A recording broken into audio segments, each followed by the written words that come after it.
Ranaghat police জেলার রানাঘাট থানা ও তাহেরপুর থানার উদ্যোগে হারিয়ে যাওয়া মোবাইল ফিরে পাওয়া মঞ্চ থেকে রানাঘাট থানা 30 জন এবং তাহেরপুর থানা 64 জনকে মোবাইল ফিরিয়ে দেয়। হারিয়ে যাওয়া মোবাইল ফিরে পেয়ে সকলে খুবই খুশি। রানাঘাট পুলিশ জেলার রানাঘাট থানা ও তাহেরপুর থানার উদ্যোগে হারিয়ে যাওয়া মোবাইল ফিরে পাওয়া মঞ্চ থেকে রানাঘাট থানা 30 জন এবং তাহেরপুর থানা 64 জনকে মোবাইল ফিরিয়ে দেয়। হারিয়ে যাওয়া মোবাইল ফিরে পেয়ে সকলে খুবই খুশি।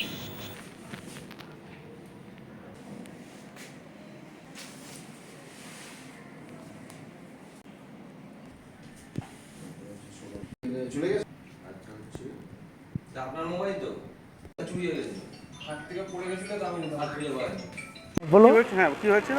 আরে এখান থেকে টোটো করে যেতে গেছিলাম, রানাঘাট বাজারের ওখানে গিয়ে ফোনটা পড়ে গেছিলো, দিয়ে থানায় ডায়েরি করলাম। তারপর আজকে অনেকদিন পর পেয়ে ফোনটা খুব ভালো লাগলো। কারা দিল? পুলিশ স্টেশনের স্যাররা, বড় স্যার দিল, সবাই মিলে খোঁজ খবর করে টরে ফোনটা পেয়েছো? ফোনটা পেয়েছি, খুব ভালোই লাগছে। পুলিশকে ধন্যবাদ। কি হয়েছে?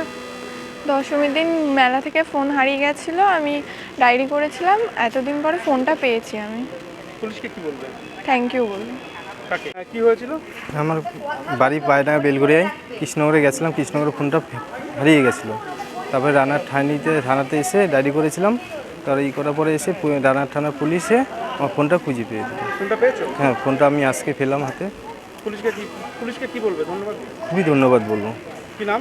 আজ তাহেরপুর থানার উদ্যোগে রানাঘাট পুলিশ ডিস্ট্রিক্টের অনুপ্রেরণায় যেটা হলো, আজকে আমরা ফিরে পাওয়া অনুষ্ঠানের মাধ্যমে 64 জন মানুষকে আমরা আমাদের মোবাইলগুলো, তাদের হারিয়ে যাওয়া বা চুরি যাওয়া মোবাইলগুলো ফিরিয়ে দিতে পারলাম।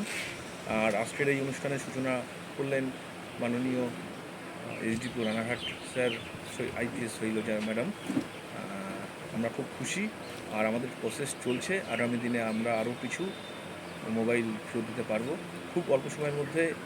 আমাদের এই দায়িত্বে ছিল প্রভাসবাবু, এসআই প্রভাস মণ্ডল, উনি এবং টিম খুব ভালো কাজ করেছে। যারা মোবাইল পেয়েছে ফেরত, তারা প্রত্যেকেই খুব খুশি।